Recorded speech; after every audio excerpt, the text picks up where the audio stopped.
जीवन भी एक अच्छा जिंदगी भी है और हम अपने आप को हमेशा परमेश्वर के साथ महफूज समझते हैं। आज हम परमेश्वर के निकट में हम थोड़ी देर दुआ में जाएंगे और परमेश्वर को हर एक बातों के लिए धन्यवाद देंगे कि जो हमें संगति दी है, उस संगति के लिए हम आज प्रार्थना करेंगे। परमेश्वर के वचन में ऐसा लिखा है,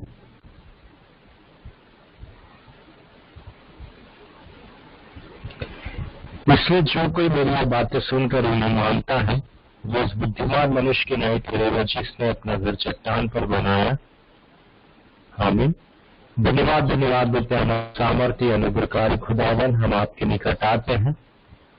हम इस बात के लिए आपका शुक्र अदा करते हैं कि हम जितने भी लोग इस क्षण पिता परमेश्वर आपके डर और भय में पिता परमेश्वर बने हुए हैं, क्योंकि आपने हमें पिता परमेश्वर पुत्र और पुत्री कहलाने का अधिकार दिया है।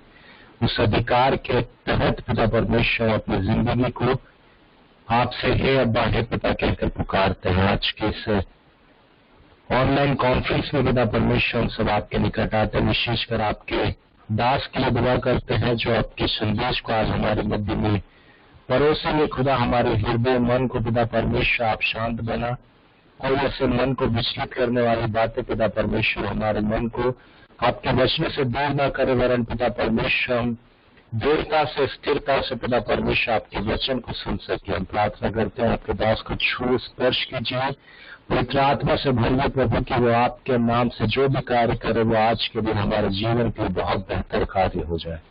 प्रार्थना करते विवेक के संग साथ हो जब आपके आराधना में पिता परमेश्वर वो हमको लेके चलता है, आप उनकी अगुवाई कर पिता परमेश्वर आपने कई सारे वरदानों से भरा है, आप उनकी देखभाल कर पिता परमेश्वर एक तंदुरुस्त मन दे पिता परमेश्वर की वह आपके साथ सहभागिता करे और हम पिता परमेश्वर उन गीतों को गुनगुना कर गाकर पिता परमेश्वर आपकी उपस्थिति में पिता परमेश्वर लवलीन हो जाए। ये सारी बातें आपकी प्रिय बेटे खुदावंद यीशु मसीह के नाम से मांगते हैं, सुन और सर में ग्रहण कर, आमीन। तो मैं बुलाना चाहूंगा विवेक कुजूर को कि वो हमें आराधना में अगुवाई करें, और मैं सबसे निवेदन करता हूं कि आप चैट बॉक्स में कमेंट्स लिख सकते हैं, हम एक दूसरे का हौसला बढ़ा सकते हैं। तो हम विवेक कुजूर का स्वागत करते हैं।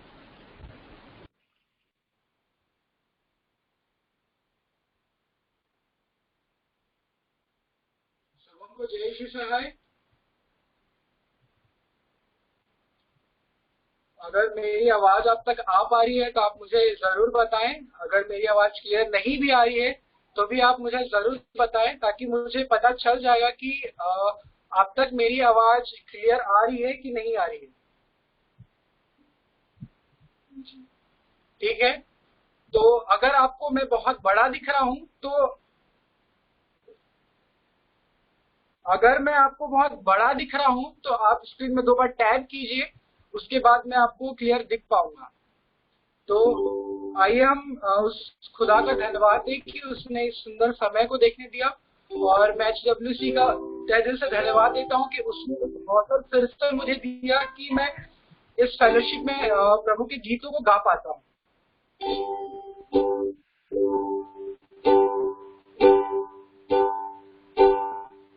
अच्छा है, अच्छा है, अच्छा है, अच्छा है, अच्छा है, अच्छा है, अच्छा है, अच्छा है, अच्छा है, अच्छा है, अच्छा है, अच्छा है मेरे लिए, मेरी हर सोच से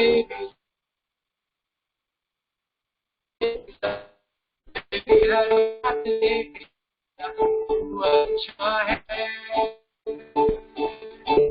अच्छा है, अच्छा है, अच्छा है, अच्छा है, अच्छा है, अच्छा है, अच्छा है मेरे लिए।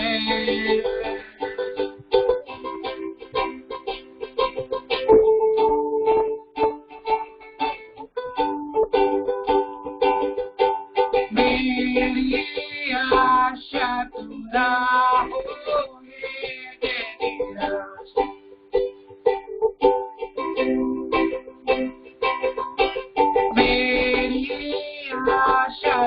ना होने दे निराश।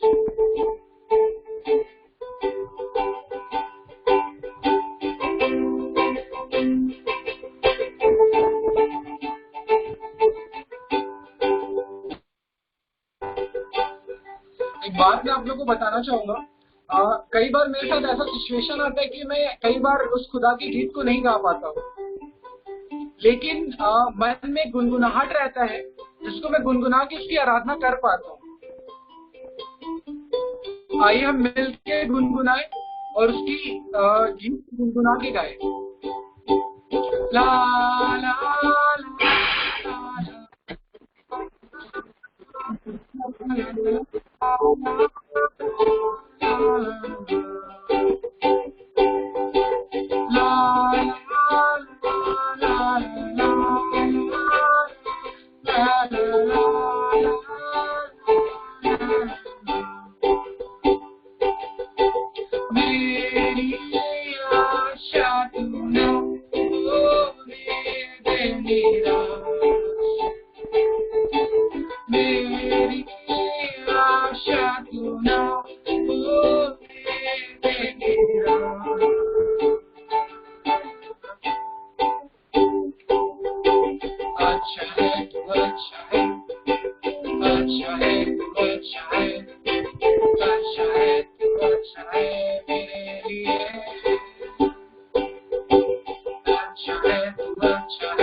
खुदावन की आपने समय को देखने दिया पिता, हम मिलके फिर से तेरी आराधना कर पाते हैं प्रभु।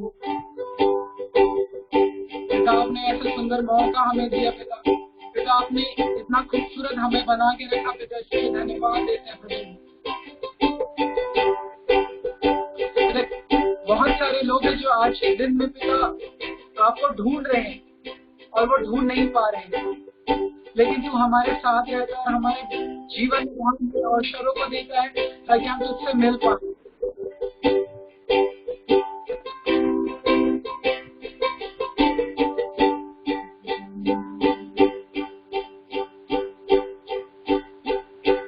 घुटनों से ऊंचा, कमर से भी ज्यादा तुझ में डूबू रहूं, ये ख्वाहिश मेरी। घुटनों से ऊंचा, कमर से भी ज्यादा तुझ में डूबू रहूं, ये ख्वाहिश मेरी।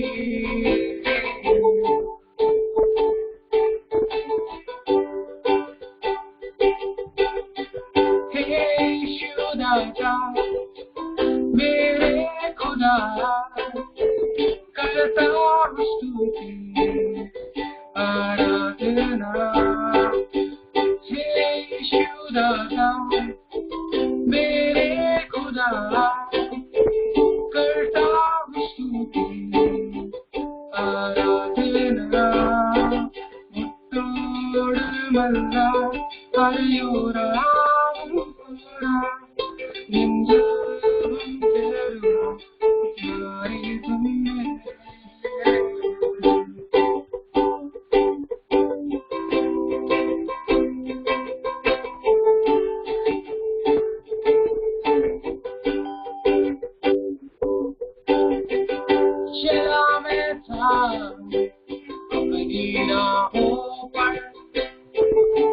खुद की मंजिल पाने को चला मैं था अपनी राहों पर, खुद की मंजिल पाने को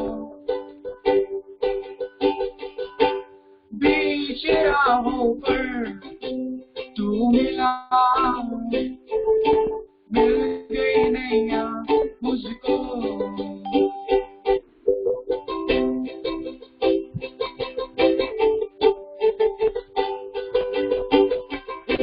सच में पिता, अगर तू नहीं होता पिता तो मेरा जीवन अधूरा होता, अगर तू नहीं होती तो पिता मैं अलग रास्तों पे भटक रहा होता,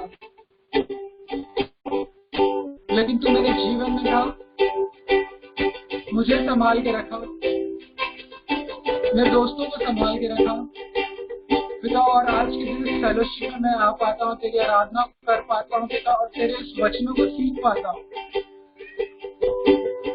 जो तू मुझे सिखाता है।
मेरे जीवन में प्रभु आज आप ही है हमारे जीवन में, और आप ही है जो हमें संभाल के रखते हैं, और आप ही है जो हमें बचा के रखते हैं प्रभु। पिता होने दीजिए पिता कि अभी हम जो भी सीखे पिता तेरी सामर्थ्य से सीख पाएंगे प्रभु, और जो भी करेंगे तेरी बल में कर पाएंगे पिता। होने दीजिए पिता आज जो भी हम सीख पाएंगे वो तेरी ओर से होने पाए पिता। जो आज पहली बार जुड़े हैं पिता, होने दीजिए पिता कि उनके जीवन में काम कीजिए पिता। जो पुराने जुड़े हैं पिता, उनके जीवन में भी बहुत आयत से काम कीजिए पिता।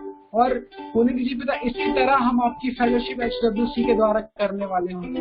आप सभी को जानते हैं पिता, हर एक को जानते हैं पिता, हर एक को देखते हैं और हर एक की शुद्धि लेते हैं। इस छोटी प्रार्थना को सुन लीजिए और दुआ से कबूल कर लीजिए। आमीन।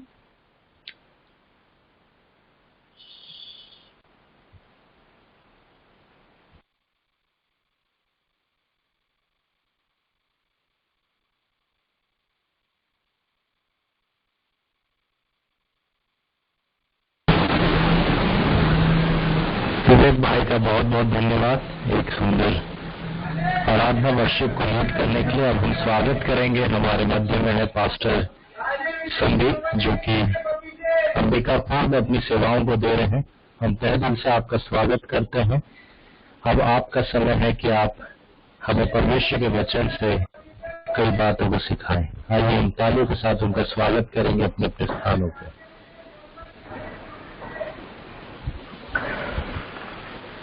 Thank you Jesus, praise the Lord. आप सभी को जय मसीह की। प्रेज द लॉर्ड, जय यीशु सहाय। मैं पास्टर संदीप भगत अंबिकापुर से आप सारे लोगों का हृदय पूर्वक धन्यवाद करता हूं। विशेषकर भाई ब्रदर अब्राहम जी का मैं धन्यवाद करता हूं कि उन्होंने अपने मिनिस्ट्री में मुझे इनवाइट किया, और सारे यूथ का मैं धन्यवाद करता हूं कि अपने कीमती समय को निकालकर वो इस लाइव में जुड़े हुए हैं। और मैं विश्वास करता हूं कि जितने कोई अपने कीमती समय को देकर इस लाइव सेशन पे और इस कॉन्फ्रेंस मीटिंग में जुड़े हुए हैं, मैं विश्वास करता हूं परमेश्वर आपके जीवन में बहुत अद्भुत काम को करे, आपकी लाइफ में बड़े चेंजेस आने पाए और आप प्रभु को और भी ज्यादा नजदीकता से आप जानने पाए। ऐसा हम विश्वास करते हैं, ऐसा हम प्रार्थना करते हैं। और परमेश्वर का बारंबार धन्यवाद हो कि हम लोग सब जीवित पाए जाते हैं। और अच्छी आराधना के लिए मैं परमेश्वर का धन्यवाद करता हूं। भाई विवेक के लिए परमेश्वर की उपस्थिति में होकर उन्होंने आराधना की। अगर मेरी वॉइस सही आ रहा है, वीडियो सही आ रहा है, तो मैं आप सारे लोगों से निवेदन करना चाहता हूं कि आप जरूर से अपने मैसेज पर, आप कमेंट पर आप लिख सकते हैं और हम कंटिन्यू इस मैसेज को आगे कर सकते हैं। अगर सब कुछ राइट है, मेरा वीडियो क्लियर आ रहा है, मेरा ऑडियो क्लियर आ रहा है, आप सारे लोग मैसेज पर लिख सकते हैं। सो आइए हम वचन में जाने से पहले मैं चाहता हूं हम सब अपनी आंखों को बंद करें और हम लोग प्रार्थना में जाएंगे और पवित्र आत्मा जैसा अगुवाई करेगा आज की मीटिंग में हम लोग परमेश्वर के नाम से शुरू करते हैं। धन्यवाद करते हैं खुदावंद पिता, हम आपका धन्यवाद करते हैं, आपके नाम की प्रशंसा करते हैं। खुदा आपका वचन ऐसे कहता है जहाँ 2 या 3 मेरे नाम से एकत्रित होते हैं उस जगह पे आप एकत्रित होते हैं। खुदा हम प्रार्थना करते हैं यीशु के नाम से, ना तो बल से ना तो शक्ति से, परंतु पवित्र आत्मा आपकी सहायता से हर एक सेशन प्रभु जी हम आपकी आत्मा की अगुवाई से सुनने और चलने पाए। खुदा ऐसा हम प्रार्थना करते हैं, हर एक यहाँ पे ज्वाइन हुए हर एक जवान को पवित्र आत्मा हम आपके हाथों में सौंपते हैं और प्रार्थना करते हैं यीशु के नाम से जो शब्द खुदा आपके कलाम में ऐसा लिखा हुआ है कि जैसे वर्षा होती और यूं ही लौट कर नहीं जाती, वैसे प्रभु जी आपका कलाम है, जो कुछ बोया जाए प्रभु जी यूं ही नहीं परंतु लोगों के दिल में आपका वचन, आपका प्रभु जी फल लगाया जाए और आने वाले दिन में वो 100 गुना फल को लाने वाला होने पाए। ऐसा हम प्रार्थना करते हैं और दुआ यीशु के नाम से मांगते हैं, आमीन।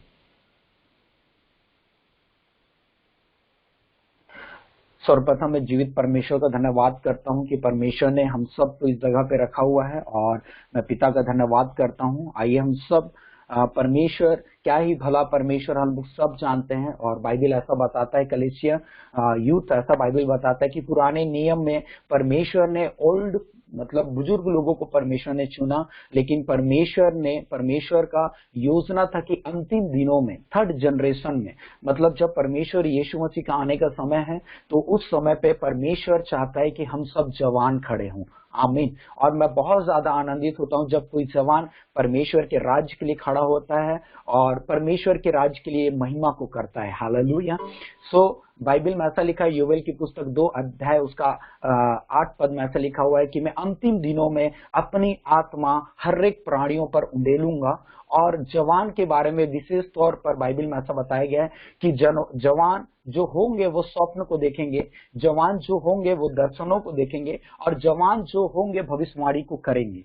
सो जब ये 3रा जनरेशन चल रहा है, यूथ आप सारे लोगों को बताना चाहता हूं परमेश्वर यहोवा का टारगेट है जवानों के ऊपर। परमेश्वर जब हम लोग नए नियम में इंटर करते हैं, जब जैसे लिखा हुआ है बाइबल में, जब हम लोग उत्पत्ति की पुस्तक से लेकर मलाकी की पुस्तक तक का देखते हैं, तब परमेश्वर यहोवा ने अपने जीवन में अपने नाम के कारण बहुत सारे काम को किए, लेकिन मलाकी के बाद 450 साल का डिस्टेंस हो गया, ऐसे हिस्ट्री बताता है। मलाकी जैसे ओल्ड नियम जो पुराना नियम था, पुराना नियम मलाकी तक का है, मलाकी के बाद 450 साल तक का परमेश्वर ने किसी से भी बातचीत नहीं किया, किसी से भी बातचीत नहीं किया, किसी व्यक्ति से, किसी लोगों से बातचीत नहीं किया।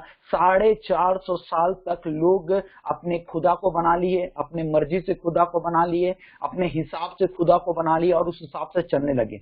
उसके बाद जब हम लोग मत्ती की पुस्तक में आते हैं, जो मलाकी की पुस्तक जैसे व्यवस्था की पुस्तक जैसे खत्म होती, ओल्ड टेस्टमेंट जैसे खत्म होता, उसके 450 साल बाद हम लोग नए नियम पर आते हैं और नए नियम में पहला जो पुस्तक है, जो गॉस्पल का पहला पुस्तक है, वो है मत्ती। और मत्ती जब लिखा जा रहा था तो हम लोग सब जानते हैं परमेश्वर ने अपने राज्य के लिए, अपने धर्म के लिए, अपनी महिमा के लिए एक कुंवारे को चुना। कमान बोले आमीन। आपको मैं बताना चाहता हूं कलीसिया, जब न्यू टेस्टमेंट में आया, नए नियम में परमेश्वर जब अपनी ग्लोरी को प्रकट करना चाहा, अपने आप को प्रकट करना चाहा, तो उसने एक कुंवारे को चुना और उसका नाम था कुंवारी मरियम, आमीन। और हम लोग सब जानते हैं कि जो कुंवारी मरियम थी वो अपने समय की सबसे खूबसूरत और सबसे ब्यूटीफुल गर्ल थी और कुंवारी मरियम पवित्र थी और मरियम कुंवारी थी। तब परमेश्वर ने नए नियम में सबसे पहले अगर किसी को चुना तो वो है जवान को चुना। और परमेश्वर जब कुंवारी मरियम के पास अपने दूत जिब्राइल स्वर्गदूत को भेजा और उसे बोला गया कि सुन, परमेश्वर की दृष्टि तुझ पर है, परमेश्वर का प्लानिंग तुझ पर है। जब जब मरियम ने ऐसी चीजों को सुना कि परमेश्वर का प्लान मुझ पर है, तो मरियम जो थी उसने अपने शरीर को परमेश्वर के लिए दे दिया। ध्यान से सुनिएगा जवान, मैं आप आज पवित्र आत्मा कुछ चीजों को आपके लाइफ के लिए, मेरे लाइफ के लिए जो पवित्र आत्मा ने बताया, मैं विश्वास करता हूं कि परमेश्वर आपके लाइफ के लिए उसे भी पूरा करे। तो जो जवान थी, जो मरियम जो जवान थी, मरियम जो कुंवारी थी, सबसे पहला चीज आपको नोट करना है यूथ की, मरियम एक कुंवारी थी। मरियम कोई शादीशुदा नहीं थी, मरियम कोई ओल्ड नहीं थी। आज लोगों का जीवन जब प्रभु को देने की बारी आती है तो उन लोग सबसे पुराना चीज चुनते हैं, ओल्ड, पुराना। अभी मेरा युवावस्था है, अभी मैं अपने जीवन को प्रभु को नहीं दे सकता, लेकिन परमेश्वर का प्लानिंग था, वो नए नियम में उसने कुंवारों को चुनना चालू किया। उसने कुंवारी मरियम को चुना और कुंवारी मरियम के पास अपना प्लानिंग को भेजा, अपने सब्जेक्ट को भेजा, अपने प्लानिंग को भेजा कि मरियम, जिब्राइल स्वर्गदूत कहता है कि सुन मरियम, परमेश्वर ने तुझे चुना हुआ है, परमेश्वर ने तेरी प्रार्थनाओं को सुना है, परमेश्वर तुझे इस्तेमाल करना चाहता है। और मरियम ने अपने आप को परमेश्वर के हाथ में सौंप दी, अर्थात मरियम कुंवारी अवस्था में गर्भवती होने के लिए सौंप दी। आप ध्यान दीजिएगा, बाइबल ऐसा बताती है, व्यवस्था का ऐसा मूसा का नियम था कि जो स्त्री विवाह से पहले अगर गर्भवती हो जाए तो उसके लिए उसे पत्थर वार करें और उसे जान से मार दें, मतलब एक मुसीबत को मोल लेना। मरियम जानती थी कि मेरा इंगेजमेंट होने वाला है और मेरी शादी नहीं हुई है, इससे पहले अगर मैं गर्भवती हो जाऊंगी तो ये पूरे जो नासरत है ये मुझे मारेगा, इजराइल है जो मुझे मारेगा, जो परमेश्वर के खिलाफ है। और मरियम ने उस चीज को एक्सेप्ट किया, उस परमेश्वर के वचन को ग्रहण किया। और आप और मैं सब जानते हैं कि मरियम गर्भवती हुई अपने कुंवारी अवस्था में और परमेश्वर को उसने जन्म दिया। आमीन। मतलब जब आप परमेश्वर की आवाज को सुनोगे, प्रॉब्लम होना चालू हो सकता है कलीसिया। आमीन। बाइबल ऐसा बताती है कि जब मरियम ने परमेश्वर के शब्द को सुना, जिब्राइल के शब्द को सुना, मरियम ने वचन के लिए काम करना चालू किया। जिब्राइल स्वर्गदूत ने बोला कि परमेश्वर आपके देह को चाहता है, और मरियम ने अपने देह को दिया और उसके गर्भ में एक बालक को उंडेल दिया जो पवित्र आत्मा की सहायता से। और ये बात को मरियम को प्रमाणित करना बहुत ही ज्यादा मुश्किल था। आमीन। तो ये यूथ में ये चीज को बताना चाहता हूं कि नए नियम में परमेश्वर का काम जवानों के बीच में है। नए नियम में परमेश्वर की योजनाएं हम सब जवानों के ऊपर में है। आमीन। बस फर्क इस चीज का है कि हमको परमेश्वर के प्लान को जानना है। आमीन।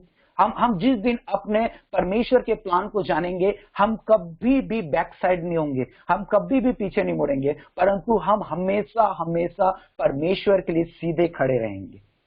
मैं एक छोटी सी गवाही बताना चाहता हूँ कलीसिया यूथ। ऐसा जब मैं 17 साल का था, 2000 हमने 12-13 में मेरा जब उम्र 12 वर्ष का था, 13 वर्ष का था, तब हमने प्रभु को जाना। प्रभु के वचन हमारे घर पर पहुंचा और प्रभु के वचन को हमारे घर पर पहुंचा और हमारे माँ ने प्रभु के वचन पर बिलीव किया, हमारे फैमिली वाले ने प्रभु के वचन पर बिलीव किया और मैंने भी परमेश्वर के वचन पर बिलीव किया, विश्वास किया। लेकिन मैं बहुत ज्यादा यंगस्टर था, यूथ था, जवान था। और जब मैं 14 वर्ष का हुआ तो और मैंने थोड़ा संगति करना चालू किया। जब मैं 15 वर्ष का हुआ और मैंने थोड़ा संगति करना चालू किया और संगति करता रहा। इसका मतलब ये नहीं कि मेरा जीवन बदलता रहा। मैं कई कारणों से कई बार मेरे जीवन में ऐसे सारी चीजें भरी हुई थी जो परमेश्वर के अगेंस्ट था, परमेश्वर के खिलाफ था, परमेश्वर के वचन के खिलाफ था। ऐसी कई सारी बातें, कई सारे बुराइयां मेरे जीवन के अंदर बसा हुआ था जो परमेश्वर की दृष्टि के खिलाफ था, जो परमेश्वर के वचन के खिलाफ था। लेकिन फिर भी मैं चर्च जाया करता था और मैं चर्च में बैठा करता था। एक दिन परमेश्वर के दास ने एक वचन को दिया जब मैं 17 साल का था। मेरे को बहुत अच्छे से याद है, उस टाइम पे मेरे शरीर के हार्मोन्स चेंज हो रहे थे। और जब मेरे शरीर के हार्मोन चेंज हो रहे हैं, हम सब यूथ हैं, हम लोग बहुत अच्छे से जानते हैं, जब हार्मोन्स चेंज होता है हम लोग कई बार अपने विपरीत जेंडर की ओर अट्रैक्ट होते हैं। और मैं 17 साल का था और एक परमेश्वर के जन सेवा कर रहे थे, प्रचार कर रहे थे, और उसी टाइम पे उन्होंने बपतिस्मा के बारे में प्रचार किया कि मन फिराव का बपतिस्मा होना चाहिए करके। सब उसी टाइम पे मैंने डिसाइड किया कि ओके प्रभु, मैं बपतिस्मा लेने के लिए तैयार हूँ प्रभु, मैं आपके जीवन, आपके राज्य के लिए मैं काम करने के लिए तैयार हूँ। उसी वक्त पे परमेश्वर का आत्मा ने मुझसे बातचीत किया और 2008 में मैंने परमेश्वर के लिए अपने जीवन को, अपने देह को समर्पण कर दिया, अपने जीवन को दे दिया। और जब मैं अपने जीवन को दिया, उस टाइम मेरे लाइफ में बहुत ज्यादा बुराइयां भरी हुई थी, बहुत ज्यादा कमियां भरी हुई थी, जो परमेश्वर के अगेंस्ट में था, परमेश्वर के खिलाफ में था। बहुत ज्यादा कमियां थी मेरी लाइफ में और मैं इस योग्य नहीं था कि मैं अपने जीवन को परमेश्वर को दूं। लेकिन जस्ट उसी टाइम पे पवित्र आत्मा ने मुझसे बातचीत किया कि परमेश्वर तेरे को चाहता है, परमेश्वर तुझे चाहता है, परमेश्वर तेरे शरीर को चाहता है। और मैं अपनी बुराइयों को लेकर, मैं अपनी कमियों को लेकर उसी टाइम पे मैं डिसाइड किया कि प्रभु, मैं आपके लिए अपने जीवन को दूंगा। और जैसे ही मैं अपने पास्टर के पास गया, अपने पास्टर को मैं बोला, पास्टर जी मैं बपतिस्मा लेना चाहता हूँ। और उसी टाइम उसने मेरे जीवन को देखा, मेरे एक्साइटमेंट को देखा और उसने बोला कि ओके ठीक है, आप ले सकते हैं। और मेरी उम्र भी हो चुकी थी और उतने ही टाइम पे मैं बपतिस्मा लिया। और बपतिस्मा लेने के बाद जब मैं बपतिस्मा लेकर बाहर आया, इसका मतलब ये नहीं कि मेरे अंदर से कमियां खत्म हो गई थी, बुराइयां खत्म हो गई थी, और भी बहुत सारी चीजें थी जो मेरे अंदर खत्म हो गई थी। ऐसा कुछ भी नहीं था, मेरे अंदर सब कुछ बसा हुआ था, गाली, लड़ाई, झगड़ा, हर एक चीज बसा हुआ था। लेकिन मेरे अंदर पवित्र आत्मा का शब्द था कि तेरा देह पवित्र आत्मा का मंदिर है। उसी टाइम पे मैंने डिसाइड किया कि परमेश्वर, अब मैं तेरे साथ चलना चाहता हूँ, तेरे साथ मैं बैठना चाहता हूँ। और उस रात मैंने वादा किया, जिस रात मैंने बपतिस्मा लिया, परमेश्वर मैं तेरे साथ रहूंगा, मैं तुझे कभी ना छोड़ूंगा, मैं तेरे साथ साथ चलूंगा। मेरे अंदर बहुत सारी कमियां थी, मेरे जीवन में, मेरे लाइफ में बहुत ज्यादा प्रॉब्लम थी, मेरे लाइफ में बहुत ज्यादा समस्या थी, और हमारे घर में भी बहुत ज्यादा प्रॉब्लम, समस्या थी, जिसके कारण ये सारी चीज होते हुए भी हम परमेश्वर को ग्रहण किए। और उसी टाइम पे जब मैं बपतिस्मा लेकर बाहर आया तो मेरे जीवन में और भी प्रॉब्लम होना चालू हो गए, लड़ाइयां होने चालू हो गए, शराब, झगड़े, ऐसे बहुत सारी चीजें जो है हमारे जीवन में होना चालू हो गए, मेरे लाइफ में होना चालू हो गए। और मैं लोगों के बीच में ठोकर का कारण बनने लगा कि ये व्यक्ति प्रभु को मानने वाला है, ये व्यक्ति चर्च जाने वाला है और ये सारे कामों को कर रहे हैं। लेकिन परमेश्वर का वचन ऐसा लिखा हुआ, दूसरा कुरिन्थी 12 अध्याय उसका 9 पद में, ध्यान से सुनने के लिए, दूसरा कुरिन्थी 12 अध्याय उसका 9 पद में बाइबल ऐसा बताती है कि परमेश्वर का सामर्थ निर्बलताओं में सिद्ध होता है। ध्यान से सुनने के लिए, ऐसा लिखा हुआ है कि परमेश्वर का सामर्थ निर्बलताओं में सिद्ध होता है। मैं उस टाइम पे जब मैं प्रभु को ग्रहण नहीं किया था, तब मेरे जीवन में जितने भी प्रॉब्लम आते थे तो मेरे मन में, मेरे विचार में सिर्फ एक चीज आता था कि मैं सुसाइड कर लूं। लास्ट चीज ये चीज आता था कि मैं सब कुछ छोड़कर, मैं प्रार्थना छोड़कर, आराधना छोड़कर, चर्च जाना छोड़कर सिर्फ एक काम करूं, सुसाइड कर लूं। कई बार मैं डिप्रेस में हो गया, कई बार मैंने कोशिश की, मरने का कोशिश, एक बार मैंने पेड़ पे चढ़ गया और पेड़ पे मैंने कूदने का कोशिश किया, लेकिन परमेश्वर ने मुझे बचा लिया। कई बार एक्सीडेंट के लिए मैंने अपनी गाड़ी की स्पीड में बढ़ाया, लेकिन परमेश्वर के अनुग्रह से मैं बचाया गया। कई सारी ऐसी चीजें जो मैं अपने लाइफ को खत्म, अपने जीवन को खत्म करने के लिए मैंने सोचा, लेकिन परमेश्वर ने मुझे बचा लिया। उसी टाइम पे मेरा रिश्ता बाइबल, परमेश्वर के वचन के साथ नहीं था। मैं चर्च जाता था, मैं चर्च जाता था, प्रार्थना करता था, लेकिन मेरा रिश्ता परमेश्वर के साथ नहीं था। मैं बाइबल को समझता नहीं था। एक नियम, एक विधि विधान के कारण मैं बाइबल को पढ़ता था, और बाइबल ऐसा बताता है कि वचन देहधारी हुआ। जब हम लोग पढ़ते हैं यूहन्ना रचित सुसमाचार 1 अध्याय उसके 6 पद में लिखा, अर्थात वचन देहधारी हुआ और मनुष्य के बीच में डेरा किया। मेरा प्रार्थना करना, मुझे प्रार्थना करना, मेरा चर्च जाना तब तक सही नहीं था जब तक मैं वचन के साथ रिश्ता नहीं जोड़ा था, क्योंकि वो वचन था अभी तक का, मतलब 2017 से लेकर 2020 तक का मेरे लाइफ को कभी भी ग्रहण नहीं किया। मैं कभी भी उस वचन को, जो वचन मेरे लाइफ को बदल सकता था, जो वचन मेरे जीवन को चेंज कर सकता था, जो वचन मुझे परमेश्वर से मिला सकता था, उस वचन के साथ मेरा रिश्ता नहीं था। हाँ, मैं चर्च जाता था, हाँ मैं बाइबल पढ़ता था, हाँ मैं संगति करता था, हाँ मैं गाना गाया करता था, लेकिन मैं कभी भी बाइबल के साथ अपना संबंध नहीं बनाता था। मुझसे लोग अगर कैटरीना कैफ के बारे में पूछे, मैं बहुत अच्छे से उसका एक्सप्लेन कर सकता था। सलमान खान के बारे में पूछे, मैं बहुत अच्छे से उनके बारे में बातचीत कर सकता था, लेकिन मैं कभी भी परमेश्वर के बारे में बातचीत नहीं कर सकता था, इसलिए क्योंकि मैं परमेश्वर के वचन के साथ बिल्कुल मेरा संबंध नहीं था। लेकिन एक टाइम ऐसा आया और मेरे घर में, मेरे परिवार में बहुत ज्यादा परेशानी, प्रॉब्लम्स आने लगे। मेरे और मेरे फैमिली के बीच में डिस्टेंस होना चालू हो गया और 2013 में मैं अपने घर को छोड़कर मैं अलग जगह पे स्टडी करने चले गया, भिलाई की एक जगह में। और उस टाइम पे मेरे लाइफ का स्ट्रगल वाला लाइफ चल रहा था और मेरे घर वाले ने कहा कि अब आप जानो आपको कैसा काम करना है, आपको खुद कमाना है और आपको खुद खाना है। और वो टाइम मेरे लिए बहुत ज्यादा प्रेशराइड था, बहुत ज्यादा मैं डिप्रेशन लाइफ था और मैं भिलाई में रहता था और भिलाई में रहते हुए अपने एजुकेशन को कंप्लीट कर रहा था, अपने स्टडी को कंप्लीट कर रहा था और मैं अपनी लाइफ में जी रहा था। कुछ छोटे छोटे काम को भी मैं कर रहा था। उसी टाइम पे मुझे एक बहन ने मुझे चर्च के बारे में बताया और मैं बहुत सारे चर्च से फेलोशिप रखता था, बहुत सारे पास्टर से मेरा संपर्क था, बहुत सारे लोगों से, बहुत सारे मित्र ऐसे थे, प्रार्थना करने वाले लोग जिनसे मेरा फ्रेंडशिप था, लेकिन कभी मैंने खुदा से फ्रेंडशिप नहीं किया। प्रार्थना करने वाले से फ्रेंडशिप था, आराधना करने वाले लोगों से फ्रेंडशिप था, वो बड़े मतलब बहुत परमेश्वर के बड़े बड़े दासों के साथ हमारा संपर्क था और उनसे हमारा बातचीत होता था, लेकिन कभी भी मैंने पर्सनली व्यक्तिगत खुदा से संबंध नहीं बनाया। हमेशा जब भी मुझे प्रार्थना करने का अवसर मिलता था, मैं हमेशा बोलता था कि परमेश्वर मुझे दीनाकरण जैसा बना दे, बेनीहीन जैसा बना दे, लेकिन कभी भी मैंने ये नहीं कहा कि परमेश्वर मुझे आप जैसा बना दे।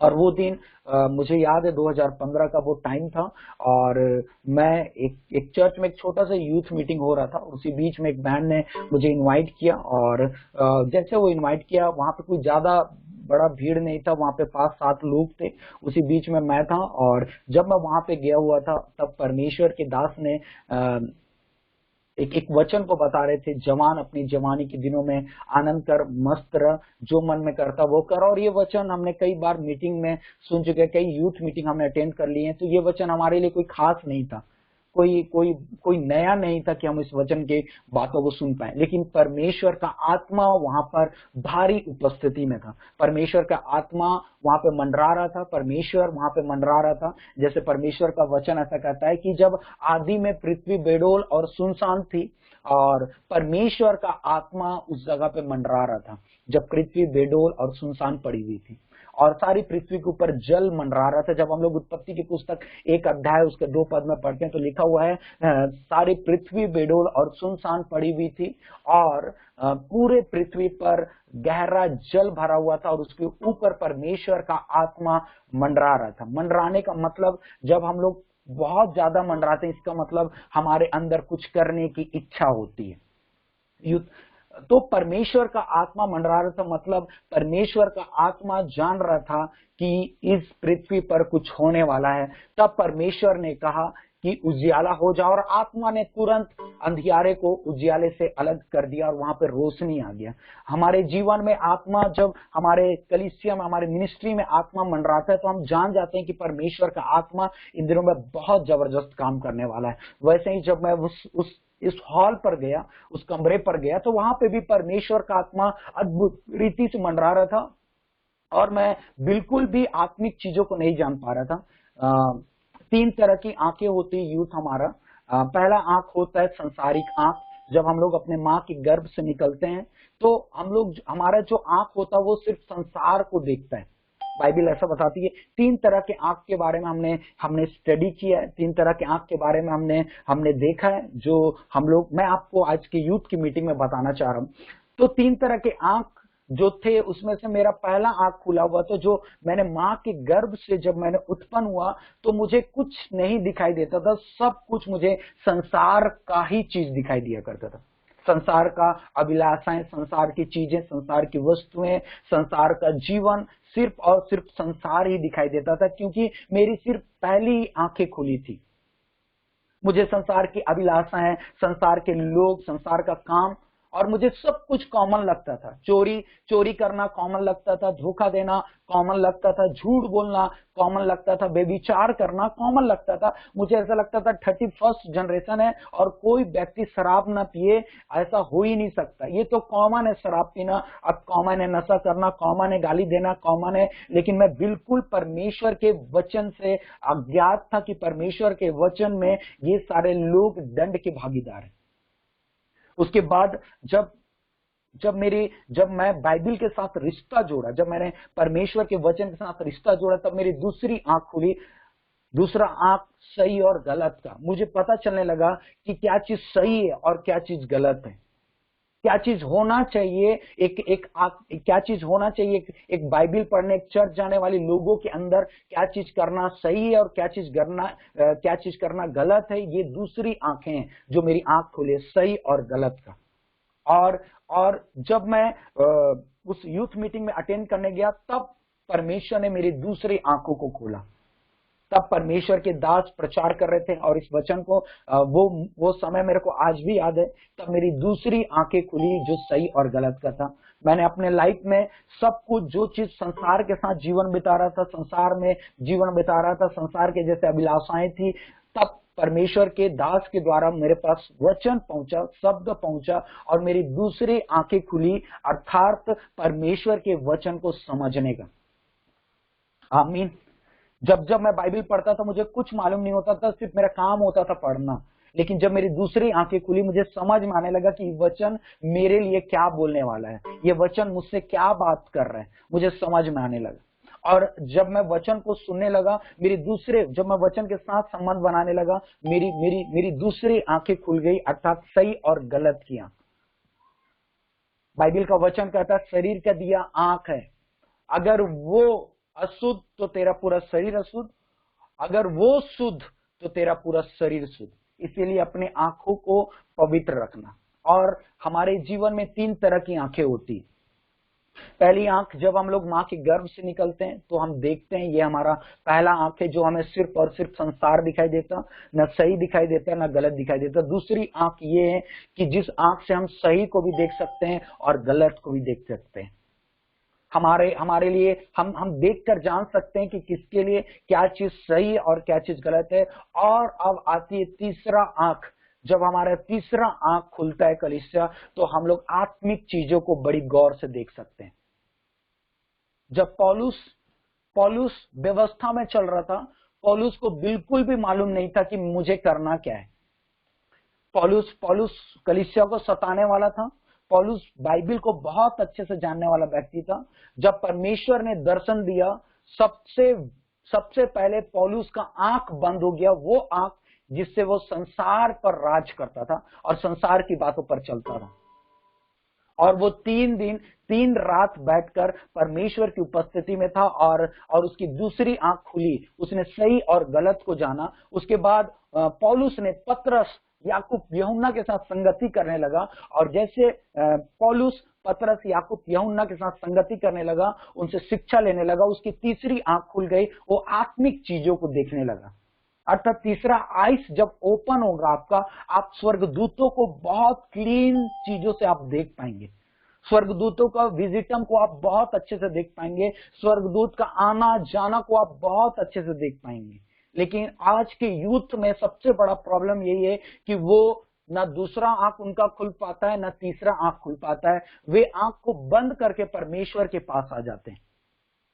जो नीति वचन की पुस्तक 14 अध्याय उसका 12 पद ऐसा बताता है कि मनुष्य को ऐसा मार्ग भी दिख पड़ता है जो उनको सही लगता है, लेकिन लास्ट में उसको मृत्यु मिलती है। रीजन क्या है? रीजन ये है कि उनकी आंखें बंद होती हैं, वो देख नहीं पाते कि हमारे लिए कौन सा मार्ग सही है। एक नियम के अनुसार, एक विधि के अनुसार, एक विधान के अनुसार एक जवान जब परमेश्वर के पास आता है तो उसका आंख खुलना बहुत ज्यादा जरूरी होता है, जो शैतान ने सारी आंखों को बंद कर दिया है। बाइबल ऐसा बताती है, तुम जानते हो कि सारा संसार शैतान के वश में, और शैतान ने संसार को अंधा कर दिया है। अंधा कर दिया है। इसका मतलब ये है कि संसार में ऐसे बहुत सारे लोग हैं जो आत्मिक चीजों को देख नहीं पा रहे, जो आत्मिक चीजों को सुन नहीं पा रहे। वो सब जो कुछ भी देख रहे हैं, सब कुछ संसार में देख रहे हैं। अगर वो परमेश्वर के पास भी आ रहे हैं तो वो परमेश्वर के लिए नहीं आ रहे, परमेश्वर के आशीषों के लिए आ रहे हैं, परमेश्वर के वरदान के लिए आ रहे हैं। उनको परमेश्वर से कोई मतलब नहीं, उन लोग सिर्फ परमेश्वर के आशीषों के लिए आ रहे हैं। आमीन। मैं एक जगह पे यूथ मीटिंग लेने गया। एक जन ने मुझसे कहा कि पास्टर साहब आप मेरे लिए प्रार्थना करें ताकि मैं ब्लेसिंग पा सकूं, मैं कार का ब्लेसिंग पा सकूं, मैं जॉब का ब्लेसिंग पा सकूं। मैं बोला ओके। परमेश्वर का ब्लेसिंग इसलिए होता, परमेश्वर का आशीष इसलिए होता है ताकि उसके आशीषों के द्वारा परमेश्वर की महिमा हो। इसलिए परमेश्वर का आशीष नहीं होता ताकि हम उसे संसार के दिखावे के लिए इस्तेमाल करें। कई बार हम आशीष इसलिए लेना चाहते हैं ताकि संसार हमारा प्रशंसा करे। कई बार हम अपनी तारीफ पाना चाहते हैं ताकि संसार हमारी तारीफ करे। हमको परमेश्वर से मतलब नहीं है। कई बार ऐसा होता है कि हम परमेश्वर के पास जाते हैं लेकिन परमेश्वर के लिए नहीं, उसके आशीषों के लिए। परमेश्वर का वचन कहता है पहले तू राज और धन की खोज कर, सारी वस्तुएं तुझे मिल जाएंगी। लिखा हुआ है परमेश्वर से प्रेम रखने वालों के लिए हर कुछ मिलकर भलाई को उत्पन्न करता है। लेकिन कई बार ऐसा हो जाता है, हम अपनी अवस्था में, हम अपने समय में, हम परमेश्वर को नहीं परंतु आशीषों और वरदान को ढूंढने लगते हैं। और ये दूसरा आइस जो हमको सही गलत पता नहीं चलता। अभी तक कई जगह पे मैं जब जाता हूं तो मैं देखता हूं कि अभी तक लोगों की आंखें नहीं खुली हैं। बाइबल में ऐसा लिखा हुआ है, यूहन्ना रचित सुसमाचार 8 अध्याय उसके 32 पद में लिखा हुआ है, यदि तुम सत्य को जानोगे तो सत्य तुम्हें स्वतंत्र करेगा। मतलब आज भी बहुत सारे यूथ ऐसे हैं जो स्वतंत्र नहीं हुए, जिन्हें सत्य नहीं पता है। अभी भी कई सारे यूथ ऐसे हैं जो नशे में फंसे हुए, जो बेविचार में फंसे हुए हैं, जो कई तरह के बंधनों में फंसे हुए हैं। ऐसे यूथ हैं, ऐसे जवान हैं जो आज भी उस सुसमाचार को ग्रहण नहीं किए जो परमेश्वर ने हमें दिया हुआ है, उद्धार को नहीं पाए हुए। एक दिन मैं अपने चर्च में उद्धार के बारे में बता रहा था। उद्धार क्या है, उद्धार का मतलब क्या है? हम लोग सब बोलते हैं हम लोग उद्धार पाए हुए व्यक्ति हैं, हम लोग सब बोलते हैं कि हम लोग उद्धार पाए हुए, हम लोग मसीह जीवन जीने वाले व्यक्ति हैं। मैंने उनसे पूछा कि उद्धार का मतलब क्या होता है, उद्धार का मीनिंग क्या होता है, उद्धार का अर्थ क्या होता है। किसी ने बोला बपतिस्मा उद्धार है। किसी ने बोला बपतिस्मा उद्धार है, किसी ने बोला यीशु का नाम लेना उद्धार है। लेकिन कोई सही आंसर नहीं कर पाया कली से। और मैं उनको बता रहा था कि उद्धार का मतलब मैंने एक छोटी सी कहानी पर बताया। मैं बोला एक बहुत बड़ा क्रिमिनल होता है, एक बहुत बड़ा क्रिमिनल।